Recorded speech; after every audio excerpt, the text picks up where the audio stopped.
Hello, आज हम लोग क्लास 12 पोएट्री का chapter 2 in elementary school classroom in slum पढ़ेंगे, जिसको स्टीफन स्पेंडर ने लिखा है। चलिए शुरू करते हैं। इस कविता में कवि उन बच्चों का वर्णन करते हैं जो प्राथमिक स्कूल में पढ़ते थे और वो बहुत गरीब थे। बच्चों के चेहरे उतरे हुए थे और वो अन्य बच्चों की तरह ऊर्जा से नहीं भरे थे।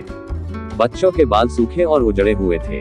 उन्होंने अपने बालों में कंघी नहीं की थी। बच्चे अस्वस्थ थे। उसके बाद कवि एक लड़की के बारे में बताते हैं जिसको गरीबी बोझ लगती थी। थकावट या शर्म के कारण उसका सिर झुका हुआ था और एक लड़का है जो इतना कमजोर है कि कवि ने उसकी तुलना कागज की शीट से की है। लड़के की आंख लालच से भरी है, वो कुछ हासिल करना चाहता है और वो लड़का इतना बदकिस्मत है कि उसे अपने पिता से एक बीमारी विरासत में मिली है, जिसके कारण उसका शरीर बहुत दुर्बल है। इसको अपने पिता से कोई सुविधा के बजाय विरासत में बीमारी मिली है और वह विकलांग लड़का अपनी बेंच पर बैठा पढ़ रहा है। उसके बाद कवि स्कूल की दीवारों का वर्णन करते हैं।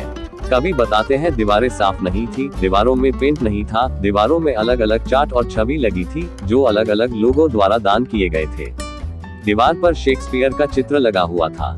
उस पर एक मानचित्र की छवि थी जो सभी को अपने तरीके से मदद करती थी। लेकिन इन बच्चों के लिए दुनिया का नक्शा अलग था, क्योंकि वे जिस जगह पर रहते थे वो नक्शे में नहीं दिखाई गई थी। उनकी दुनिया केवल वही है जो वो खिड़की से बाहर देखते हैं। उनका भविष्य अंधकार से भरा हुआ है।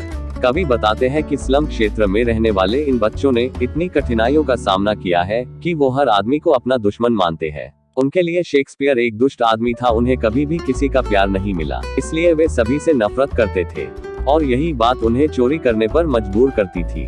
उनका भविष्य अंधकार से भरा हुआ था और वो इतने पतले थे कि जैसे लगता था वो हड्डी के ऊपर मांस पहने हुए हैं। वे स्टील से बना चश्मा पहनते थे, यहाँ तक कि चश्मे की भी मरम्मत नहीं की जाती है।